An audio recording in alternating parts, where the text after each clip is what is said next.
Howdy. Today we're looking at the Fulmin Prime. A big thanks to El Poppy Matt Ketchum for giving me all of the parts to craft this. Absolute battle buddy.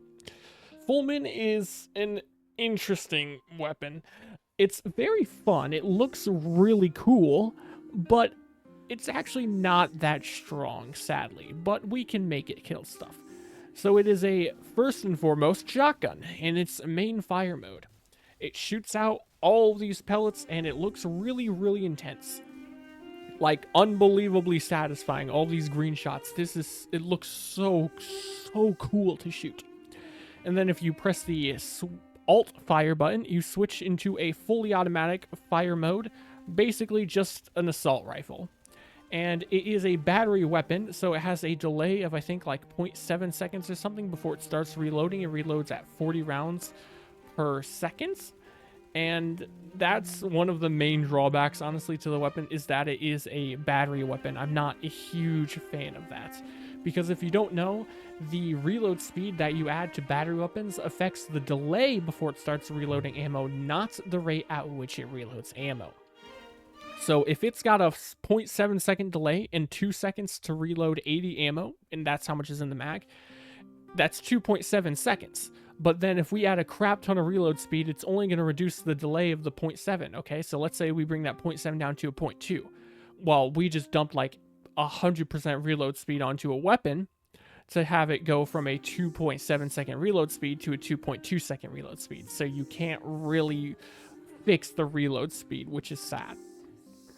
It has, in the first fire mode, the shotgun mode, a 2.17 fire rate, and 30% crit chance, 2.2 crit multiplier, 22% status, 440 electricity damage, and 110 impact damage with a total of 550. The fall off is 12 to 24 meters, and within about 9 meters, it will have guaranteed impact procs, which is very, very snazzy if you decide to do some interesting stuff with the one mod that gives you slash on impacts. I can't remember what it's called, but we'll find it here in a second.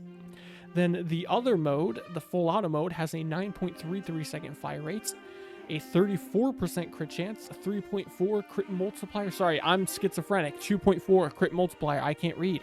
10% status, which is very depressing. 25 electricity and 8 puncture for a total of 33 damage, which compared to other weapons of a similar nature, like the fully automatic mode on the Tiburon, for example, it's bad. It's some not so great base damage on the weapon for the full auto mode. And the shotgun mode's 550 base damage. The closest comparison you could probably make, like damage wise, would likely be the Kuva Sobek, which has 385, except that ends up being much higher because of the progenitor bonus. So you can actually get that to be higher. And yeah, it's not amazing base damage on either fire mode. The unique traits is just, the switching and the impact procs and stuff. It takes 1 second to switch modes if you are Wisp, because this is her signature weapon. Then it takes 2 seconds to switch the modes. Ah, yes, Internal Bleeding is the name of this mod. So if you want to build into the forced impact procs that you get from the shotgun mode, you are obviously going to lose the potential to use your other full auto mode, but that's not that big of a deal if you really just want the shotgun mode. So we have Internal Bleeding. You want to keep the fire rate under 2.5 though, which is kind of annoying because fire rate buffs happen a lot from teammates or yourself. I mean, this is Wisp's signature weapon, so if you're playing with Wisp, well, you're getting a ton of fire rate, so you're kind of screwed over. That's why I've opted for, even though it has a 2.17 base fire rate, which is already low enough, I'm also using critical delay and not putting something else for fire rate on it to fix it, because it's not the end of the world. So we have a 1.73 fire rate. That way, if we get a little bit of a fire rate buff, it won't kill it instantly. Multi-shot from Galvanized Chamber. We have Rhyme Rounds and Malignant Force, so we get viral on the weapon, and Status Chance, Amalgam Serration for damage, and then Rifle Elementalist for status damage for the Internal Bleeding procs, and Primary Merciless here just for a little bit on the reload delay, even though, like I said, it doesn't really matter much, and nothing else here really fits on the weapon effectively. So Merciless is really the best option. Nothing affecting our damage on our Warframe, and no companion right now. So we will spawn these level 205 corrupted heavy gunners. And if I shoot this man without any procs, it is already not so fantastic. I totally forgot to cover one of the mods on the weapon. Wait a second, I'm again schizophrenic. We have primed magazine warp here because I really hate the base mag size, but if you want to go all in on damage, you can replace that with something like vigilante armaments instead. So we'll put that on just to maximize the damage, even though we do lose a lot of potential comfort. Now. We don't need to reset these guys. It should be fine. Shoot this guy. He's already half health. And, I mean, we don't have our stacks up yet, but it's already not amazing damage. Now, if we actually want to show it with all the stacks built up, we are going to need to pulverize all of these guys by shredding them and debuffing them so we can get our merciless stacks up, because otherwise there's no way in hell that's actually going to happen.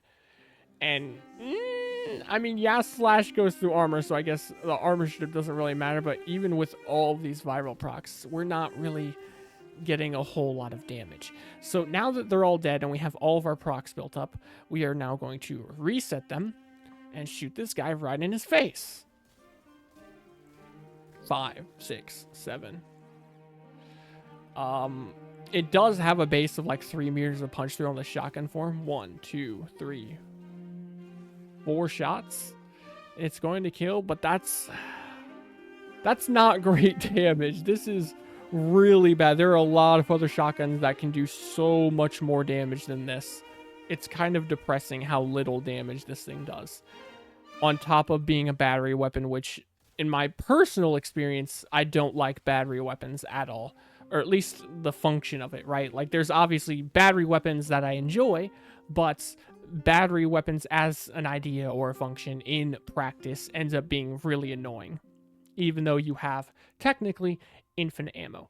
So this isn't really very good, in my opinion, the internal bleeding build. So something else you can do is corrosive instead, and this lets us go deadhead, which is easier to keep up, and we get a headshot multiplier, and then we can use both fire modes as we please as well.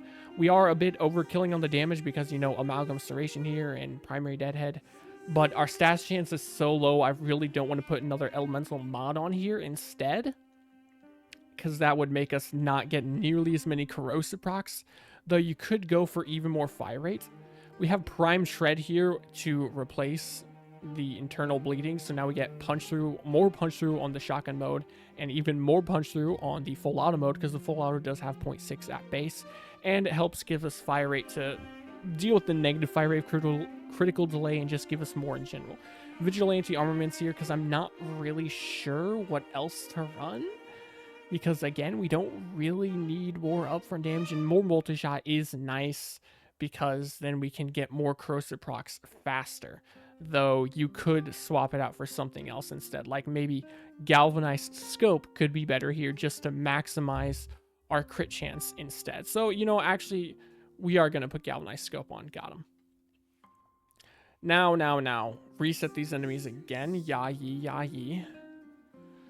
And we are going to want to prime them so I can get my stacks up. I know I really need to just spawn fodder, and don't worry about it, Chief. I'm going to switch modes to the full auto mode because that's the main mode I like to use here. And it's actually doing much better now, though they do still have viral procs on them. Let them run out. Nowhere near as bad as before. It's actually capable of killing stuff.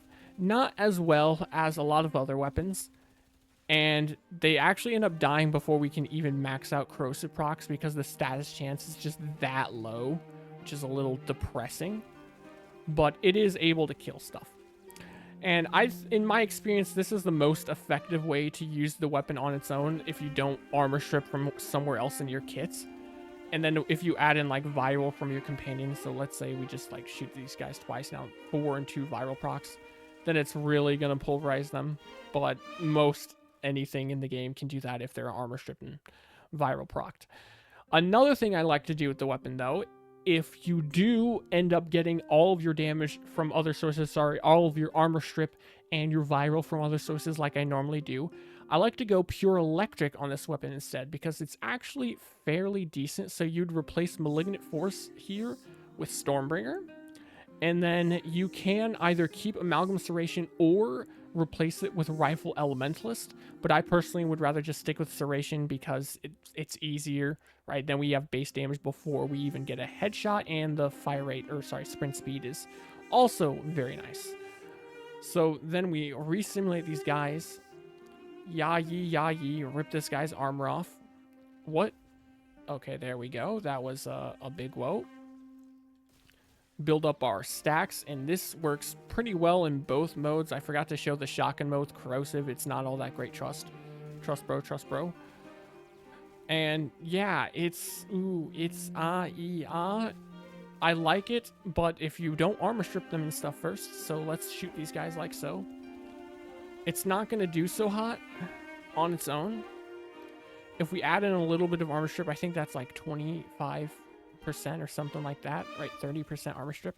It's doing better now, but this is the type of build that you would use if you're applying viral and armor stripping with your build in other places. That way you can maximize the weapon's damage on its own, and in this case it works nicely.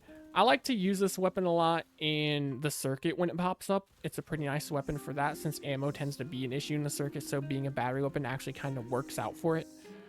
And it's a really fun weapon, really fun, really cool, really satisfying. It's just not the strongest, but it's good for like a newer player. I don't know the mastery rank requirement. I can't remember. I think it was like 12 or something. But if you're a newer player and you are high enough to get this and you want to try it out, it's worth it. It's a good medium ground kind of weapon, though I wouldn't expect it to do a whole lot for you. Gas is not really great on this weapon. You can try it, but I didn't find much success with it. So I don't know about that. There's not really much else to talk about with the weapon. I would show it in gameplay, but honestly, it's just a shotgun slash auto rifle, and that has okay stats at best. So I don't really think I need to show it in mission.